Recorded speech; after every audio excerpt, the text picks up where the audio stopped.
Hello YouTube, this is Bowtied Media, and today I have another installment of This Friday in EDM. The way this works is that because a lot of music is released on Friday, today being Friday, at least when this video goes up and is recorded, I'm going to go over kind of the new, bigger tracks that have been released in the electronic music world, maybe go over some news if there is some, kind of talk about some new albums that are going to potentially come out because of some singles, but mainly we're going to talk about the new singles that have been out. I'm also not going to go over any Monster Cat stuff, and we're not going to go over any albums or EPs or singles off of those that have been released on this day, because those are for their own individual stuff. Monster Cat has its Monster Cat Monthly at the end of the month, so I'll be recapping all of those songs then, so there will be nothing there. But the way we're going to categorize these songs is into 4 sections. There's the first, which is Don't Bother, songs that I really don't think are that good for anyone, I guess. And then Neutral, which are songs I think are okay. They're just like, they're meh. There's the Good Listens, songs I think obviously are a good listen, and then Standouts of the week. But considering there's no standouts for the week, we're going to start with Don't Bother at the very bottom. Our first track is Steven's Tracer, and I'm a huge Steven fan, but this song is just very, very weird for me. The entire track sounds like it's whining for its 2-minute runtime of both the instruments and his vocals. And there's even points where he just starts making random noises, and it just kind of sounds like almost like a weird animal mating call, and I really, really don't like it. I don't really understand the vibe of this song or what it's going for. I feel like it serves almost as an interlude to an even crazier or more experimental track later on in the album, this being, I guess, the second single from his upcoming album. While an instrumental mix of this song actually I think would have been quite good, I like the kind of Middle Eastern trap vibe to it, the song is also, again, 2 minutes, and so there's really not much substance to this, and even the substance is pretty weird and jarring, especially with the vocals. Up first in the neutral category, we've got Insane Like and Color Drive's Raise the Dead. I don't really have a ton to say about the song. It's a pretty funky kind of indie dance style, almost synthwave track, but other than that, it's pretty good. It's not incredible. It's not their best easily. It's not their worst. It's pretty mediocre to me. Up next, we've got Tut Tut Child featuring Augustus Ghost, Too Tired to Sleep. This is the duo's 4th track credited together, and they worked a lot twice before on Tut Tut's last album and then once on an EP. But this track is kind of a movie soundtrack, if anything. It sounds like it kind of has no swells, doesn't really have a big or slow moments. It kind of just happens throughout the entire runtime.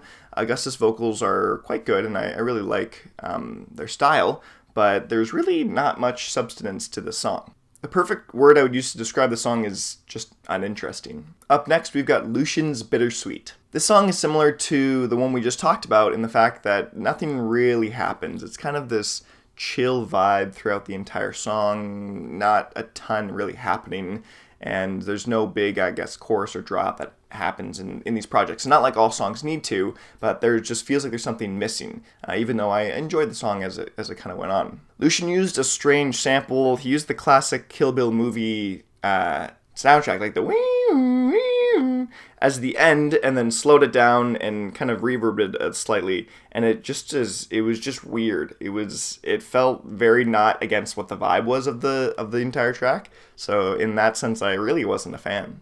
Up next is Party Favor's remix of Louis the Child and Drew Love's Free. I think this song has a really interesting niche in the fact that the bass doesn't go really hard and there's not a lot of deep instrumentation in the song. It's also not very poppy and super fun in that sense, and it's also not really melodic. It's got a weird kind of in-between of everything. It's got a point where the bass line is more driven and the energy's got a little bit more energy, but other than that, there really isn't a way to, I think, to really put the song as a label. I think a lot of people get frustrated with the genre arguments for examples like this song, where they're like, this song doesn't have a genre, you can't like really nail it down pat to something specific.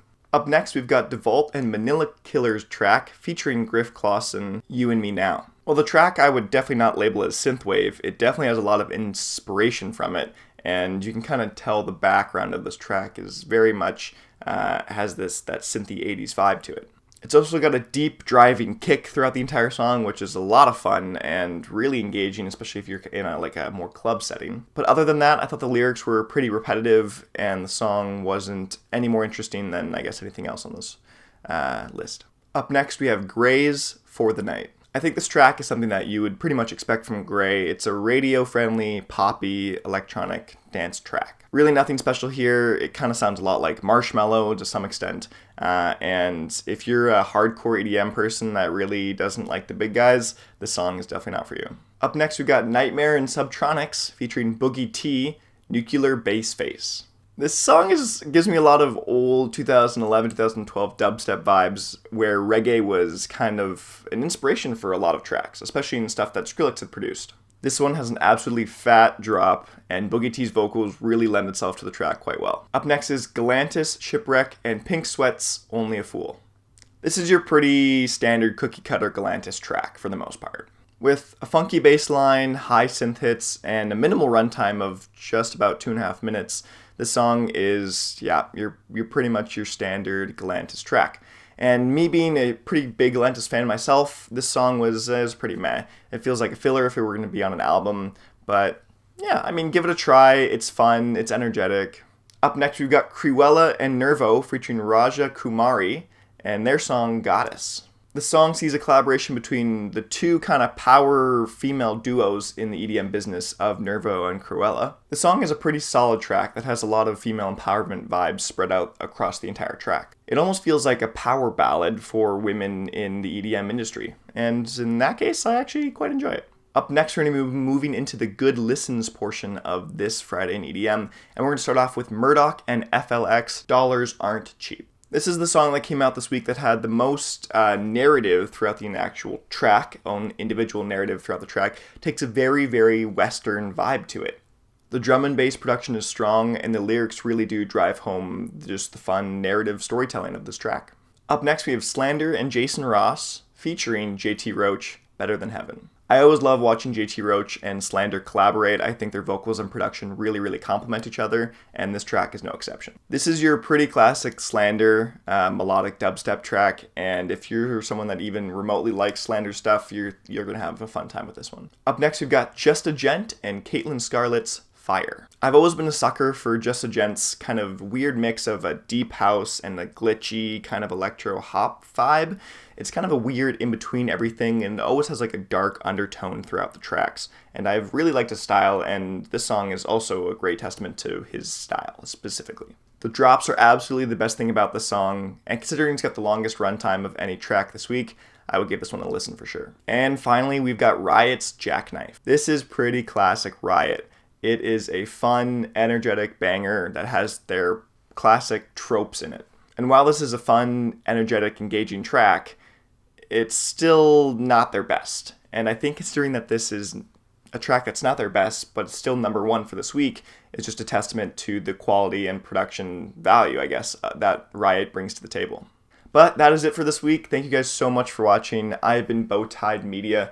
If you want me to follow any more artists or get any more EP album reviews in the works for some that's coming out or will be just have been released, please let me know in the comments below. Leave a like if you liked, and I will see you guys in another video.